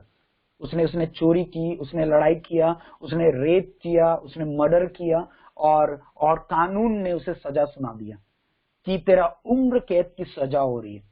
अब तू ना अपने परिवार वाले से मिल सकता है, ना तू अपने घर वाले से मिल सकता है, ना तू अपने बच्चों से मिल सकता है, ना तू अपनी पत्नी से मिल सकता है, ना अपने पति से मिल सकता है, ना अपने तू माता और पिता, तो किसी से भी नहीं मिल सकता। और तुझे 4 कमरे की कोठरी में अंधकार में तुझे लाइफ टाइम रहना पड़ेगा, 30 साल। उसके बाद तुझे फांसी हो जाएगा। और वो व्यक्ति जब ये दंड को सुनेगा, जब वो व्यक्ति, वो जवान, जब वो आदमी जब इस दंड को सुनता है तो वो मन में खेदित हो जाता है, बड़ा दुखित हो जाता है कि ये मैंने जिंदगी भर मैंने क्या किया, जिंदगी भर मैंने क्यों ऐसे पाप को किया, क्यों मैंने ऐसे बेविचार, क्यों ऐसा मैंने मर्डर किया, क्यों ऐसा मैंने लोगों को धोखा दिया। और एक समय आता है कि वहां का मजिस्ट्रेट बहुत ज्यादा खुश होता है, बहुत ज्यादा आनंद होता है। और पुराने नियम में ऐसे ही हुआ करता था। राजा जब खुश हुआ करता था, राजा जब आनंद हुआ करता था, राजा जब वहां पे पर्व मनाया करते थे, तब वहां पे एक बड़े क्रिमिनल को छोड़ दिया जाता था, बड़ा क्रिमिनल को छोड़ दिया जाता था, आजाद कर दिया जाता था। तो वैसे अगर किसी व्यक्ति के साथ हो जाए कि वो पापी है, वो शराबी है, और उसको सजा सुनाई दिया गया, उसके लिए सजा हो जाए, और वो सजा क्या हो कि वो मर जा, मरते दम तक वो किसी से मिल नहीं सकता, किसी से बात नहीं कर सकता, किसी के साथ बैठ नहीं सकता, किसी के साथ उठ नहीं सकता। अगर वैसा सजा हो जाए तो वो मन में कितना आनंदित रहेगा, वो मन में कितना ज्यादा एक्साइटेड रहेगा। ये मैं कहानी बता रहा था लोगों को कि उद्धार क्या है, उद्धार कौन पाया हुआ है। और सारे लोगों ने कहा कि बिल्कुल भी नहीं, वो बिल्कुल कभी खुश नहीं रह सकता, बिल्कुल कभी आनंद नहीं रह सकता, बिल्कुल भी कभी वो उसके चेहरे में स्माइल नहीं होगा, उसको हर रोज अपनी मरने की चिंता होगी और उसको हर रोज घुट घुट के जिएगा, उससे कोई बात करने वाला नहीं, उसका कोई सुनने वाला नहीं, वो जीते जी भी मर जाएगा। वो जीते जी उस काल कोठरी में, उस जेल में मर चुका होगा। और उसके बाद मैंने कहा कि पुराने समय में ऐसा हुआ करता था, पुराने नियम में ऐसा हुआ करता था, ये हुआ करता था पुराने नियम में कि राजा जब आनंद हुआ करता था, राजा जब खुश हुआ करता था तो वो कैदियों को आजाद कर देता था, जो क्रिमिनल लोग होते हैं। और मान लो कि उस टाइम पे उस वर्ष पे राजा बहुत ज्यादा खुश है किसी बात को लेकर, और वो राजा ऐलान कर दे कि उस कैदी को छोड़ दें, जो कैदी को फांसी की सजा सुनाई दी गई है, और वो कैदी जब बाहर निकले तो सोचो उसके मन में कितना ज्यादा शांति आएगा। लोग उसे कहेंगे ये उद्धार पा गया, अपने मृत्यु से क्या पा गया, उद्धार पा गया, अपने जीवन से क्या पा गया, उद्धार पा गया, अपने सजा से क्या पा गया, उद्धार पा गया। और मैं ये चीज को यूथ को बता रहा था कि उद्धार ये है, और मैंने उद्धार को पाया है। कैसे मैंने उद्धार को पाया? मैं एक शराबी था, मैं एक लड़ाई करने वाला था, मैं एक झगड़ा करने वाला था, मैं खून खराबा करने वाला था, मैं लोगों को झूठ बोलने वाला था, मैं लोगों को धोखा देने वाला था, और मेरी सजा तय कर दी गई थी शैतान के द्वारा। मेरा सजा तय था। और मैं जब भी परमेश्वर के पास आता था, जब भी मैं प्रार्थना में आता था, बड़ा दुख होकर आता था, बड़ा हताश होकर आता था। क्यों? क्योंकि मैं पापी हूं, मैं चोरी करता हूं, मैं लड़ाई करता हूं, मैं झगड़ा करता हूं, मैं कभी अपने मन में आनंदित नहीं हुआ करता था। लेकिन उसी टाइम पे परमेश्वर का वचन पहुंचा, जो मिलता है हमें लूका की पुस्तक 4 अध्याय उसका 18 पद। कमान पढ़े क्या लिखा हुआ। लूका की पुस्तक 4 अध्याय उसका 18 पद में से लिखा हुआ है, अर्थात यहोवा का आत्मा मुझ पर है ताकि मैं बंधे हुए को छुड़ाऊं और बीमारों को चंगा करूं, कंगालों को सुसमाचार सुनाऊं, और खेदित मन वाले को शांति दूं, और परमेश्वर के प्रसन्न होने के दिन का प्रचार करूं। आमीन। मतलब ये वचन, जो लोग खेदित हैं, जो लोग सोचते हैं कि मैं कुछ कर नहीं पाता, मैं कुछ कर नहीं पाती, मेरे जीवन से कुछ हो नहीं पाता, ये वचन उन लोगों के लिए कि यहोवा आज हमसे प्रसन्न है, क्योंकि वो हमारे प्रसन्न होने के कारण हमारे सारे गुनाहों को, सारे अपराधों को उसने माफ कर दिया है। और ये वचन मुझे शांति प्रदान किया, और मैंने उस दिन उद्धार को ग्रहण किया। मैं उस दिन, एक दिन मैं अपनी वाइफ से बातचीत कर रहा था, और मैं अपनी वाइफ को बोलता हूं कि पता है कि मैं पाप करने से क्यों डरता हूं? मैं इसलिए डरता हूं कि मैं एक कैदी था, लेकिन परमेश्वर के वचन ने मुझे छुड़ाया है। पाप ने मुझे कैदी बना दिया था, शराब ने मुझे कैदी बना दिया था, बेविचार ने मुझे कैदी बना दिया था, नशा ने मुझे कैदी बना दिया था, लेकिन परमेश्वर का वचन ने मुझे आजाद कर दिया। और यही है उद्धार। इसीलिए परमेश्वर का वचन पहला यूहन्ना में कहता है कि जो परमेश्वर से प्रेम करता वो पाप कर नहीं सकता। मैं बता रहा था कि अगर किसी कातिल को, किसी मुजरिम को अगर सजा सुना सुना दिया जाए कि इसे अब मृत्यु बगैर बाहर नहीं आ सकता, अगर वो किसी के रिक्वेस्ट से अगर वो बाहर आ जाए, दोबारा वो कभी पाप नहीं करेगा। और मैं बोले, एक उद्धार पाए हुए व्यक्ति को अपने पापों को जानना बहुत ज्यादा जरूरी है, तभी वो उद्धार को पा सकता है। वरना आप आज स्वीकार करोगे अपने पापों को, प्रभु मुझे क्षमा कर, मैं पाप करता हूं, मेरे से गुनाह होते हैं, मुझसे अपराध होते हैं, मैं शराब पी जाता हूं, फिर कल आप फिर वही काम को करोगे। लेकिन आप अपने पापों से उद्धार तभी पा सकते हो जब आप अपने पापों को जानोगे, अपने गुनाहों को जानोगे, अपने अपराध को जानोगे, अपने परमेश्वर को जानोगे। और उस दिन, उस एक रात मैंने परमेश्वर, अपने पापों को जाना, अपने गुनाहों को जाना, अपने अपराधों को जाना। और उस रात मैं परमेश्वर की हुजूरी में आया और मैंने परमेश्वर से वादा किया, परमेश्वर अब मैं अपनी सामर्थ्य से कुछ नहीं कर सकता, अब मुझे आपकी आत्मा की सहायता है। और उस रात मैंने पवित्र आत्मा को मांगा, जो परमेश्वर का वचन 15 अध्याय में कहता है, मैं तुम्हारे लिए एक सहायक छोड़े जाऊंगा जो तुम्हारे सहायता करेगा, जो तुम्हें सत्य बातों को बताएगा। और उस रात मैंने पवित्र आत्मा को ग्रहण किया और पवित्र आत्मा ने मुझे उस रात बल दिया कि मुझे बचना कैसे है, मुझे आजाद कैसे होना है, मुझे जंजीर को कैसे तोड़ना है, मुझे मुझे मुझे कैसे दुष्ट आत्माओं से लड़ना है, कैसे कैसे शैतान मेरे लाइफ में काम कर रहे हैं। जब पवित्र आत्मा को मैंने ग्रहण किया, मैंने तीसरे आंख को खुला पाया, परमेश्वर के दूत के विजिटम को मैंने देखा, दूतों के दर्शन को मैंने पाया। उसके बाद मेरा कोई भी प्लानिंग नहीं था कि मैं मिनिस्ट्री करूं, मैं पास्टर बनूं, मैं सेवा करूं। मेरे घर वाले ने पहले से मेरे लिए एक जॉब को प्रिपेयर करके रखा था। एमपीडब्ल्यू एक छोटा सा पोस्ट होता है और उसमें मेरे घर वाले ने सोचा कि ये अब कुछ नहीं कर पा रहा है, ये इसका स्टडी सक्सेस नहीं हो पा रहा है, ये किसी चीज में सक्सेस नहीं हो पा रहा है, एक काम करो, इसको पैसा लेन देन करके इसका जॉब लगा देते हैं। सारा कुछ प्रोसेस हो गया था, सब कुछ हो गया था, सबसे बातचीत हो गया था, बस मुझे ज्वाइन करने जाना था। और उसी टाइम मैं प्रार्थना, जो भी काम को मैं करता था, जब से मेरा रिश्ता पवित्र आत्मा के साथ जुड़ा, पवित्र आत्मा को मैंने अगुवाई लिया, पवित्र आत्मा से मैंने पूछा, पवित्र आत्मा से मैं बोला कि पवित्र आत्मा मैं जा रहा हूँ ज्वाइन करने के लिए, आप मेरी सहायता करें इस नौकरी में और ये नौकरी तेरे कारण ब्लेस होने पाए। पवित्र आत्मा ने मुझे अलाउ नहीं किया, कोई आंसर नहीं मिला और मैं बैठा रहा। पवित्र आत्मा बिल्कुल अलाउ नहीं किया, पवित्र आत्मा ने साफ मना किया, ये जॉब तेरे लिए नहीं है, तेरे लिए कोई दूसरा मार्ग है। और मैं जानता था जब मैं ये चीज को अपने फैमिली में बोलूंगा, मुझे बहुत ज्यादा दिक्कत का सामना करना पड़ेगा, परेशानी का सामना करना पड़ेगा। और मैं जब इस बात को अपने फैमिली पर रखा, मेरे फैमिली वाले ने मेरा विरोध किया, मुझे बोला कि अब तू जान, तेरा काम जाने, अब हम तेरे लिए कुछ नहीं करेंगे। और उसी टाइम परमेश्वर ने मुझे अलाउ किया कि तू अपना सब कुछ छोड़कर मेरे पीछे हो ले। और वो शब्द को सुनकर मैं पीछे अपने शहर बैकुंठपुर से मैं अंबिकापुर आया। एक रात मैं बहुत ज्यादा, मुझे भूख लगा हुआ था, मेरे पास रहने के स्थान नहीं था। और एक रात मैं बस स्टैंड पर बैठा हुआ था, वहां बैठे 9 बज गए, 9 से 10 बज गया, 10 से 11 बज गए। और 11 बजे मुझे बस स्टैंड में ही, जहाँ पे रेस्ट है, जहाँ पे लोग बैठते हैं, वहीं पे मुझे नींद आ गया और मैं बस स्टैंड में ही सो गया। और 5 बजे जब मेरी नींद खुली तो मैं देखता हूँ मैं बस स्टैंड में सोया पड़ा हुआ हूँ। मैं अपने कपड़े को झर्राए उस स्टैंड से अपने आप को उठाया और मुझे बहुत जम के भूख आ रहा था, क्योंकि मैंने 2 दिन से कुछ खाया नहीं था। और उसी बीच में पवित्र आत्मा में अपनी गाड़ी में गया और अपनी बाइक रखा हुआ था, अपनी बाइक में रखा, चाबी डाला और मैं सोचा ये मेरा लास्ट दिन है।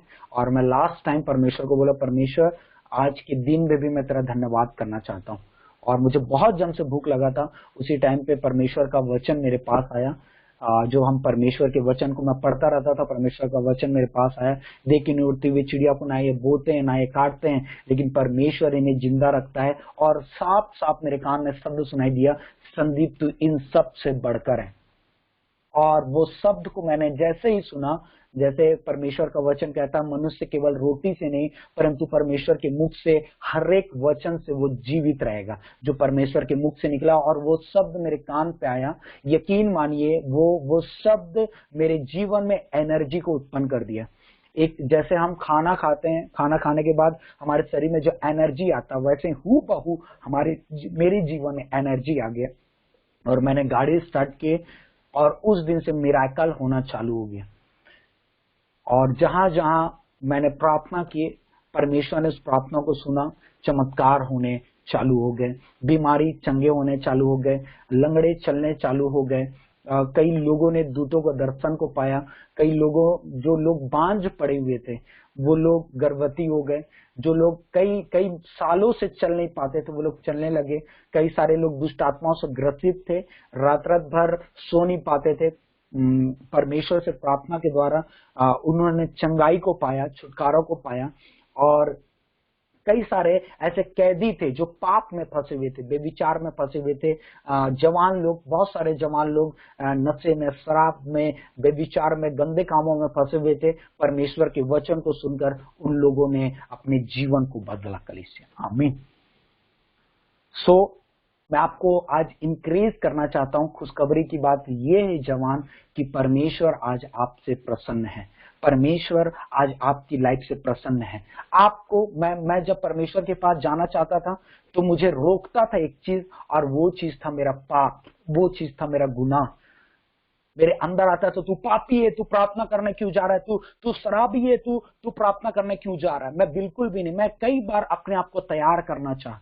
कई बार मैं शराब को छोड़कर प्रार्थना करने लगा। कई बार मैं नशा को छोड़कर प्रार्थना करने लगा। मैं कई बार अपने आप को तैयार करके परमेश्वर के पास जाने की कोशिश की, लेकिन मैं भूल चुका था कि जब तक पुत्र मुझे आजाद न करे तब तक मैं आजाद नहीं हो सकता। अगर मैं तैयार होकर, अगर मैं अपना सब कुछ छोड़कर, मैं स्वयं की ताकत से छोड़कर, मैं अगर स्वयं की ताकत से शराब को छोड़कर परमेश्वर के पास जाता तो मैं कभी भी ये गवाही नहीं दे पाता कलीसिया कि परमेश्वर ने मुझे शराब से आजाद किया है, परमेश्वर ने मुझे नशे से आजाद किया है। अगर मैं गाली देना छोड़कर परमेश्वर के पास आता तो मैं कभी भी नहीं बोल पाता कि मैं गाली देना, मेरे गाली देने को परमेश्वर ने छुड़ाया। लेकिन मैं जैसे था, मैं नशे में था, मैं शराब में था, मैं बेविचार में था, मैं गंदे काम में था, मैं उसी हालत में मैं परमेश्वर के पास आ गया। उसी गंदे हालत में, उसी नशे में, उसी पाप में, उसी जकड़न में, उसी कैदी में जीवन में, वही सजा में जीवन में मैं परमेश्वर के पास आ गया और परमेश्वर ने मुझे छुड़ा लिया। और इसीलिए आज मैं गवाही देता हूं कि जो कुछ भी हूं मैं परमेश्वर की वजह से हूं, क्योंकि परमेश्वर का सामर्थ्य निर्बलताओं में सिद्ध होता है। जो काम हम नहीं कर सकते, जो शराब को हम नहीं छोड़ सकते, जो बेविचार को हम नहीं छोड़ सकते, जो गंदगिनों काम को हम नहीं छोड़ सकते, वो सारा चीज परमेश्वर हमसे छुड़ा सकता है। कलीसिया, आमीन।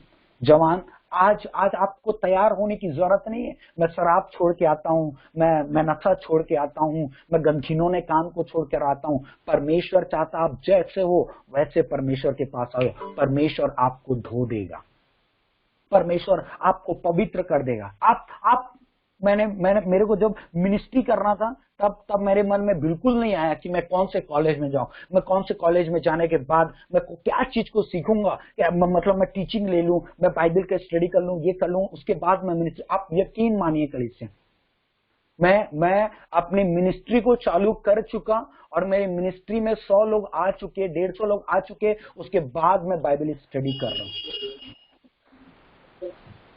जब मेरे मिनिस्ट्री में 150 लोग आने लगे, 200 लोग आने लगे, तब मैं बाइबल का स्टडी करने कॉलेज मैंने ज्वाइन की। 2 साल बाद जब 200 लोग आने लगे। कई बार लोग परमेश्वर के पास प्रिपेयर होके जाते हैं, मुझे ये चीज में प्रिपेयर होना है, मुझे ये चीज के तैयार होना है, मुझे ऐसा तैयार होके परमेश्वर की सेवा करना है। लेकिन परमेश्वर वैसा नहीं चाहता। आप जैसे हो वैसे परमेश्वर के पास आ जाओ। परमेश्वर वैसे ही आपको इस्तेमाल करने लगे। मुझे गाना बजाना नहीं आता था, मुझे गाना बिल्कुल गाना, आप यकीन मानिए जवान, जब मैं गाता था लोग हंसते थे, मेरे दोस्त हंसते थे, बिल्कुल बोलते थे मत गा।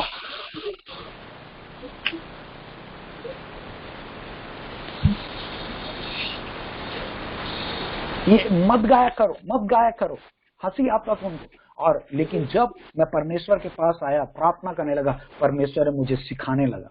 मुझे कीबोर्ड बजाने नहीं आता था, मुझे बटन दबाने, मैं कभी भी ये सारा चीज को नहीं देखा था। लेकिन मैं प्रार्थना में आता गया, प्रार्थना में बैठता गया, आराधना में बैठता गया, परमेश्वर मुझे सिखाता गया, क्योंकि मुझे परमेश्वर ने बनाया। अगर मैं खुद तैयार होकर आता तो मैं बोलता हूँ कि मैं पहले से जानता था, मैं गाना जानता था, मैं बजाना जानता था। आमीन। लेकिन आज मैं ये चीज की गवाही देता हूँ कलीसिया कि परमेश्वर ने मुझे बनाया है और परमेश्वर चाहता है आप जैसे हो वैसे ही आ जाओ। जवान, आप जैसे हो वैसे ही आ जाओ। अगर आप मिनिस्ट्री के लिए बुलाए गए हो, मैं आपको बताना चाहता हूँ, अगर आप मिनिस्ट्री के लिए बुलाए गए हो, आप अधीन में रहना चालू हो जाओ।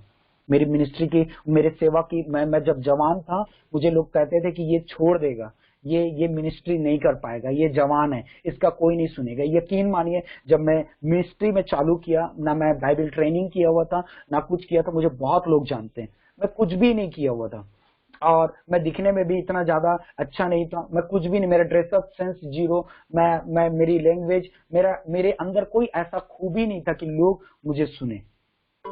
लेकिन परमेश्वर ने मुझे बल दिया, जैसे मैं मूसा के साथ साथ था संदीप, वैसे मैं तेरे साथ साथ भी हूँ और मैंने परमेश्वर के वचन को सुनना चालू किया। और जैसे मैंने परमेश्वर के साथ साथ तीसरा आंख का शब्द है, जब आप तीसरे आइस, जो तीसरा आंख है जब आपका खुलेगा, आप हूबहू परमेश्वर के शब्द को सुनेंगे कल, और आपको यकीन हो जाएगा ये शब्द किसी और की इच्छा से नहीं, ये शब्द परमेश्वर की इच्छा से।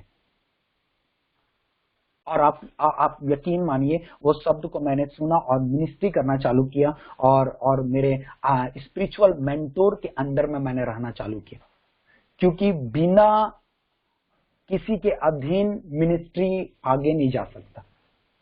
ये मेरी लाइफ की पर्सनल एक्सपीरियंस है। मैंने कई मिनिस्टर को देखा, कई सारे मिनिस्ट्री करने वाले को देखा कि उनके ऊपर कोई नहीं, किसी के अधीन में नहीं, और वो मिनिस्ट्री कर रहे हैं, ज्यादा दूर तक उनकी मिनिस्ट्री नहीं।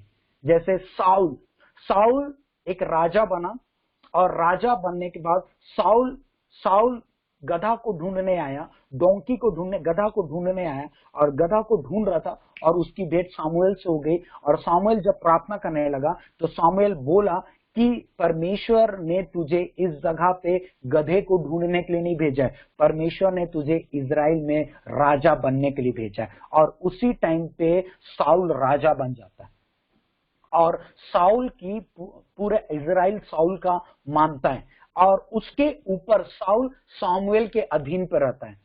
सामुएल जो बोलता है साउल वो करता है। और बाइबल ऐसा बताते है कि कोई भी ऐसा लड़ाई नहीं जिसे साउल जीत ना पाए।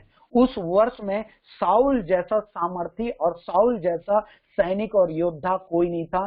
साउल एक भी लड़ाई नहीं हारा जब तक वो सामुएल की बात को सुनता था। लेकिन जैसे वे सामुएल की बात को सुनना बंद कर दिया, आप और मैं सब जानते हैं कि साउल जो है वो गिरा दिया गया। और आज भी मिनिस्ट्री में ये सारी चीज होते हैं कि जब तक आप किसी के अधीन में नहीं होंगे, आप एक दिन गिरा दिए जाएंगे। आपकी मिनिस्ट्री एक दिन अपर से लोअर आने लगेगी। इसीलिए बाइबल ऐसा बताता है कि छोटे छोटे बातों में विश्वास योग्यता चाहिए। लिखा हुआ जो छोटे छोटे बातों में विश्वास योग्यता है वो बड़ा का धनी किया जाएगा। अगर ये तीन चीज मैं हमेशा अपने चर्च में सुनाता हूं, सिखाता हूं। तीन चीज ये कि पहला आप स्वर्गीय पिता के अधीन में रहें, दूसरा आप माता पिता के अधीन में रहें, तीसरा आप अपने पास्टर के अधीन में रहें। और बाइबल का वचन कहता है नीति वचन की पुस्तक 3 अध्याय में, मनुष्य का अनुग्रह तेरे लिए होगा, परमेश्वर का अनुग्रह तेरे लिए होगा। मनुष्य का अनुग्रह भी हमारे लिए जरूरी है और परमेश्वर का अनुग्रह भी हमारे लिए बहुत ज्यादा जरूरी है। और दोनों अनुग्रह के कारण हमारी लाइफ बेस्ट हो सकती है कलीसिया। आमीन आमीन। तो एक यूथ मिनिस्ट्री कब कर सकता है? जब उसका दूसरा और तीसरा आंख खुलेगा।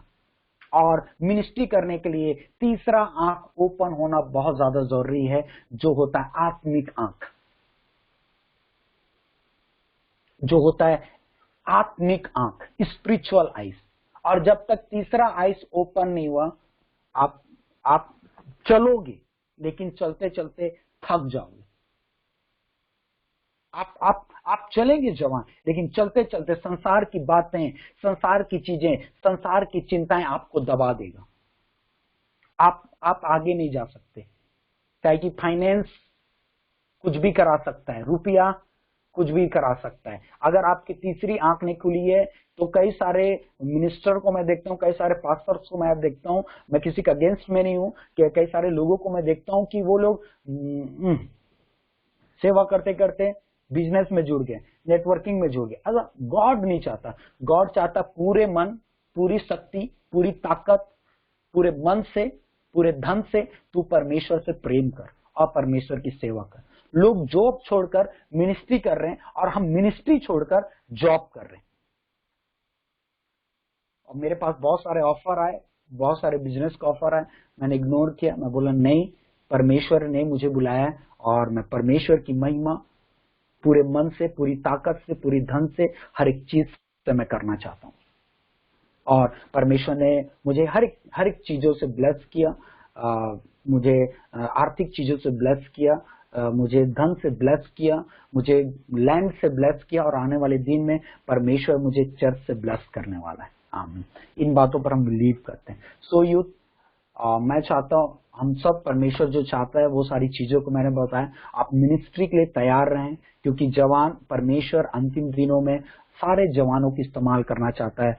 और खुशखबरी की बात ये है, आनंद की बात ये है, प्रसन्नता की बात ये है, और सुसमाचार ये है कि परमेश्वर आपसे प्रसन्न है। इसी कारण आप आज की लाइफ में, आज की आराधना में, आज के मैसेज में आप जुड़े हैं। आप लोग जितने यूथ हैं, जितने जवान हैं, मैं आपको बोलना चाहता हूँ, आप यकीन मानिए, आप जैसे हैं, जिस भी हालत में, जिस भी कंडीशन में, हो सकता है आप नशे में, हो सकता है आप गलत संगति में, हो सकता है आप गलत कामों में हो, नो प्रॉब्लम। आप जैसे आज एक साथ आप इस प्रार्थना में इन्वॉल्व हैं, आप बिलीव करें। आप में से कई लोग एक मिनिस्ट्री, आप जैसे आदम के अंदर क्या था, आदम को बिल्कुल मालूम नहीं था, आदम के अंदर क्या है मालूम नहीं है, लेकिन आदम जिंदा था।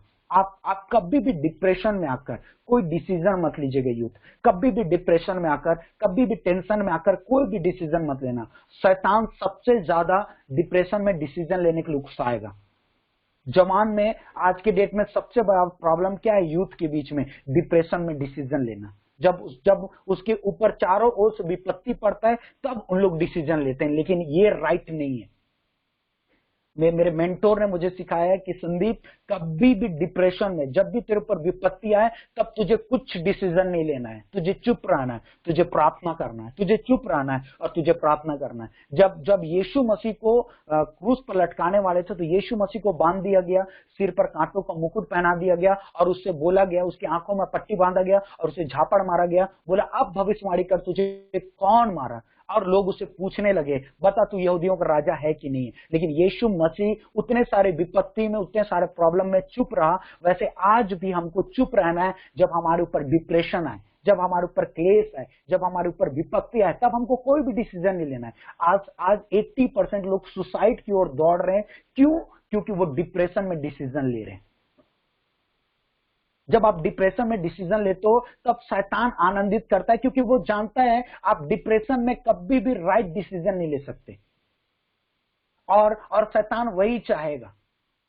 और यकीन मानिए, बाइबल का हिस्ट्री ऐसा बताता है कि जैसे ही आदम और हवा ने फल खाया, और वो मरे नहीं परंतु वो नंगे हो गए, लेकिन आदम जानता था कि जिस दिन मैं ये फल को खाऊंगा उस दिन मैं मर जाऊंगा, लेकिन उसने कभी भी गलत डिसीजन नहीं लिया।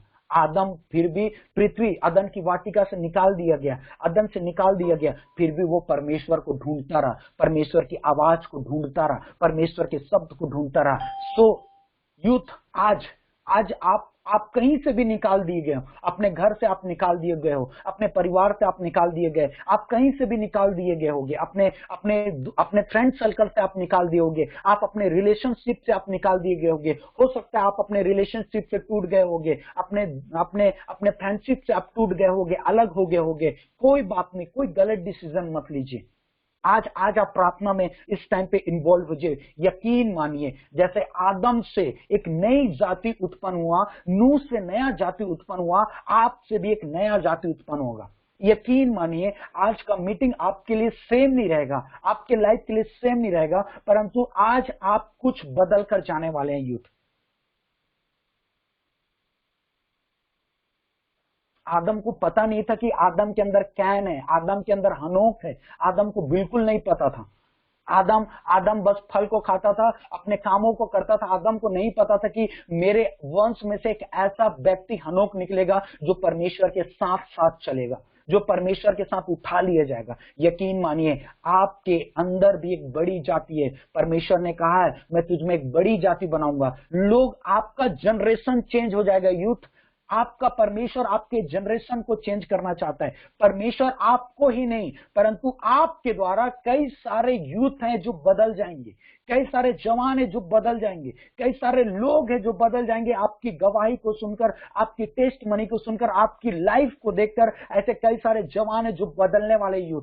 आप कोई भी रॉन्ग डिसीजन को मत लेना। परमेश्वर आपको यूं ही अपने पास नहीं बुलाया है, परमेश्वर आपको यूं ही अपने नजदीक में नहीं बुलाया है। परमेश्वर आपको आपसे एक नई जाति, नया सृष्टि बनाने के लिए आपको इस जगह पे लाए। यकीन मानिए, आप कैसे भी दिखते हो मुझे नहीं मालूम, आप कैसे प्रचार करते हो मुझे नहीं मालूम, आप कैसे बाइबल पढ़ते हो मुझे नहीं मालूम, लेकिन मैं तीसरे आत्मिक बातों को सुनकर मैं बोल रहा हूं कि आप में से कई लोग ऐसे होंगे जो एक लीडरशिप करेंगे और जिसके द्वारा परमेश्वर बड़ी जनरेशन को निकालने वाला है, एक बड़ा जनरेशन को निकालना। यूथ, ये प्रोफेसी यीशु के नाम से मैं आपको बता रहा हूं, कई सारे जवान ऐसे, कई सारे जवान ऐसे होंगे जो जिसके द्वारा नया जनरेशन आएगा। मेंटालिटी ऐसे यूथ का, ऐसे यूथ को मैं आत्मिक आत्मा में देख रहा हूं। ऐसे यूथ लोग खड़े होंगे, ऐसा जनरेशन तैयार होगा जो लोग हर एक बंधे हुए लोगों को छुड़ाएंगे, जो लोग नशे से फंसे हुए लोगों को छुड़ाएंगे, जो लोग बेविचार से फंसे हुए लोगों को छुड़ाएंगे। नया जनरेशन परमेश्वर इस फेलोशिप के द्वारा ऑपरेट करने वाला है कलीसिया। In the mighty name of Jesus Christ. आज आपके लाइफ से एक व्यक्ति नहीं, 2 जवान नहीं, परंतु बहुत सारे जवान रिवाइवल में आने वाले, जागृति में आने वाले हैं।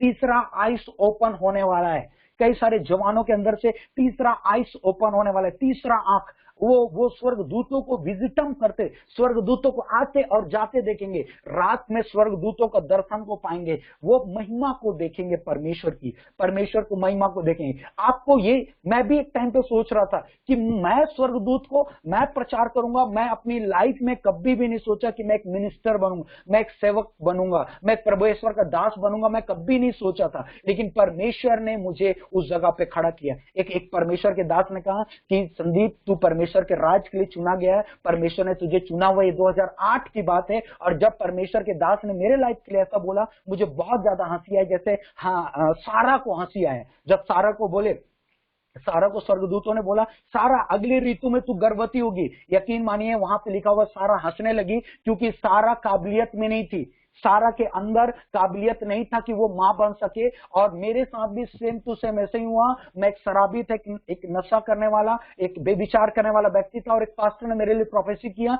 कि संदीप तू मिनिस्टर बनेगा, तू सेवक बनेगा। मुझे हंसी आ गई। और परमेश्वर ने उस वचन को पूरा किया। और आज मैं उस दास का, सारे दासों का मैं आदर करता हूं, और परमेश्वर के मुख से निकले हुए हर एक वचन का मैं आदर करता हूं। यकीन मानिए कलीसिया, परमेश्वर आपके लाइफ से नया जनरेशन ले जाने वाला है। परमेश्वर आपकी लाइफ से नया जनरेशन निकालने वाला है। अब सेम जनरेशन नहीं होगा, कैदी वाला जनरेशन नहीं होगा, अब आजाद का जनरेशन होगा। जो जवान सुसमाचार सुनाएंगे, जवान भविष्यवाणियां करेंगे, जवान लोगों के अंदर देख लिया करेंगे इनके अंदर क्या चल रहा है, जवान दर्शन देखने लगेंगे, जवान स्वप्न का अर्थ बताने लगेंगे। आमीन। आइए हम सब, मैं चाहता हूं आज की मीटिंग में परमेश्वर आज के वचन से आप सारे लोगों को आशीषित करे।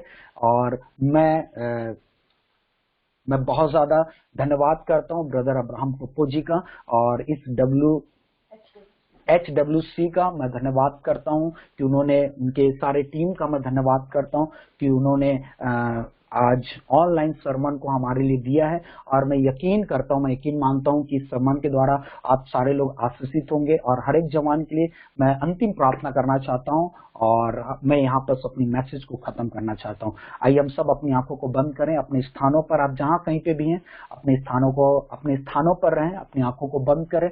और बाइबल ऐसा बताता है कि जहां 2 या 3 एक मन होकर एक जगह पे एकत्रित होते हैं, वहां परमेश्वर उपस्थित होता है। और जब आप आंखों को बंद करेंगे, मेरे साथ एक मन होंगे, यकीन मानिए परमेश्वर आपके लाइफ में, आपके जीवन में परमेश्वर काम करेगा।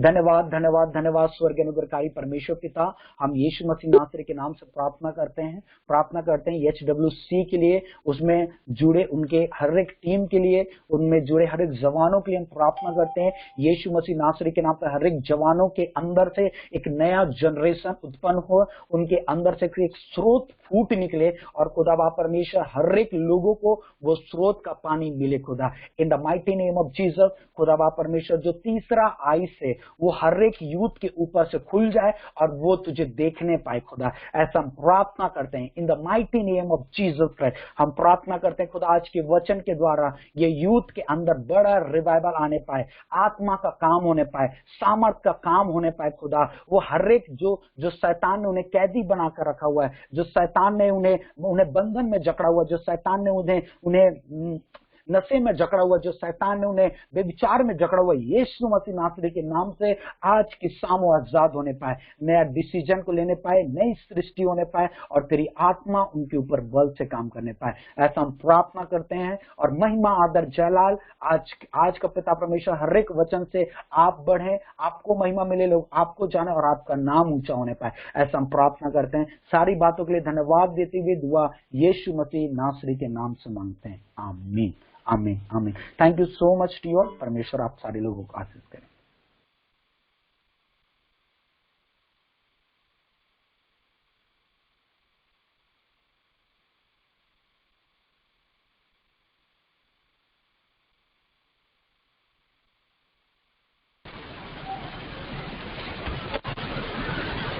पास्टर संदीप जी का हम बहुत बहुत धन्यवाद देते हैं कि सच में परमेश्वर ने बहुत अद्भुत रीति से आज के वचन को हमारे मध्य में एक साझेदारी की है। और सच में हम एक इंस्पायर हम लाइफ से हमेशा क्योंकि कई दफा हम देखते हैं क्योंकि हमारा रिश्ते उनके साथ में लगभग बहुत समय का है, बहुत समय हमने साथ में व्यतीत भी करा है, क्योंकि हम देखते हैं कि विवाह है, विवाह के हस्बैंड हैं पास्टर संदीप, और काफी अरसे से हम उन्हें जानते हैं, उनकी लाइफ को जानते हैं कि परमेश्वर ने बहुत सारे आश्चर्य कर्मों को उनके जीवन में करा।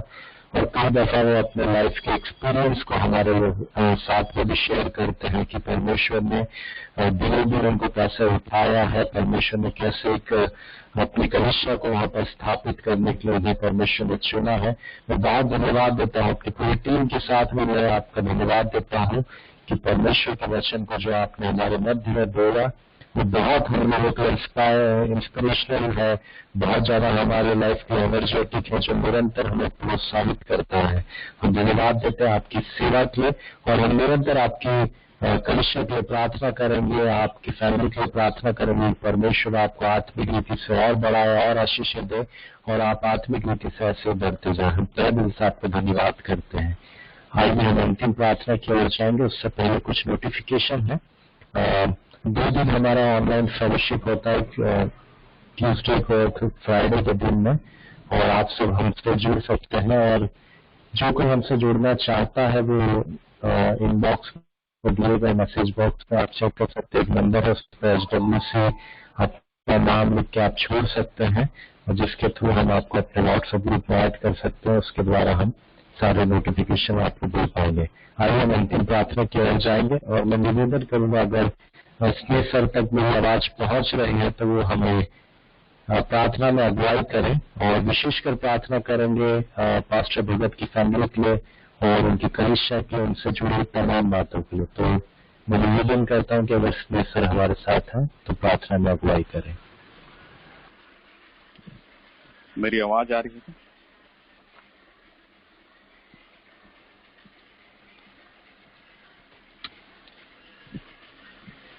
आइए हम लोग प्रार्थना करेंगे। धन्यवाद प्यारे पिता परमेश्वर, प्रभु जी कल्पनाओं से परे परमेश्वर आपका धन्यवाद देते हैं प्रभु जी, आपने इस सुंदर दिन को हमारे लिए ठहराया प्रभु जी। पूरे HWC मिनिस्ट्री को तेरे हाथों में देते हैं पिता परमेश्वर। प्रभु जी सुंदर वर्शिप और सुंदर वचनों के द्वारा पिता परमेश्वर आपने हमारे जीवनों में काम किया है प्रभु जी। प्रभु धन्यवाद देते हैं पिता परमेश्वर उन तमाम बातों के लिए पिता परमेश्वर जो आपने हमारे जीवन के लिए कहा है प्रभु जी। उन सभी बातों को प्रभु जी हम अपने जीवन में अमल में लाए प्रभु जी। ऐसा आशीष और अनुग्रह देना प्यारे पिता परमेश्वर। प्रभु जी धन्यवाद देते हैं पिता परमेश्वर तमाम उन आशीषों के लिए जो आपने हमारे जीवन में दिया है पिता परमेश्वर, और जो करने वाले हैं प्रभु जी। धन्यवाद पिता परमेश्वर, तू महान है, तू सर्वशक्तिमान है प्यारे पिता परमेश्वर। प्रभु भाई विवेक को आपके हाथों में सौंपते हैं प्यारे पिता परमेश्वर, उनके आत्मिक जीवन में प्रभु जी वह तेरा बेटा इसी तरह बढ़ता जाए पिता परमेश्वर, तेरा गीतों को गाकर पिता परमेश्वर इसी तरह तेरी स्तुति और महिमा करने पाए प्रभु जी। धन्यवाद प्रभु जी, उनके जीवन में हमेशा अपने अनुग्रह को प्रदान करना प्रभु जी। भगत सर के लिए दुआ करते हैं पिता परमेश्वर, जिस रीति से पिता परमेश्वर वो आपके वचनों को लेकर आए, सचमुच में अद्भुत और बहुत ही शक्तिशाली है प्रभु तेरा वचन। प्रभु जी उनके आत्मिक जीवन में प्रभु जी अपने अनुग्रह और अपने प्रेम और अपने शांति को बनाए रखना प्यारे पिता परमेश्वर, कि वह जिस जगह भी काम करते हैं प्यारे पिता परमेश्वर अपनी कलीसिया में प्रभु जी तेरे लोगों को बचाने वाले हो सके प्रभु जी। उनकी फैमिली के साथ रहना प्रभु जी, जहां भी आते जाते हैं प्यारे पिता परमेश्वर उनके साथ में तेरा बलवंत हाथ बना रहे प्रभु जी। तमाम उन बातों को पिता परमेश्वर जो आप पास्टर भगत के साथ करने वाले हैं पिता परमेश्वर, आपको धन्यवाद देते हैं प्यारे प्रभु जी। HWC के जितने भी वॉलंटियर्स हैं प्यारे पिता परमेश्वर, जितने भी भाई और बहन आज जुड़े हैं प्रभु जी, हर एक को प्रभु जी अपने पवित्र आत्मा से भरना प्यारे पिता परमेश्वर की, ताकि तेरे दर्शनों को देखें प्यारे पिता परमेश्वर, ताकि तेरे राज्य के लिए खड़े हो सकें प्रभु जी। हर एक बातों के लिए तुझे धन्यवाद देते हुए प्रभु जी, यह छोटी दुआ तेरे बेटे यीशु नाम से करता हूँ, दया से सुन, स्वर्ग राज्य में ग्रहण कर ले, आमीन।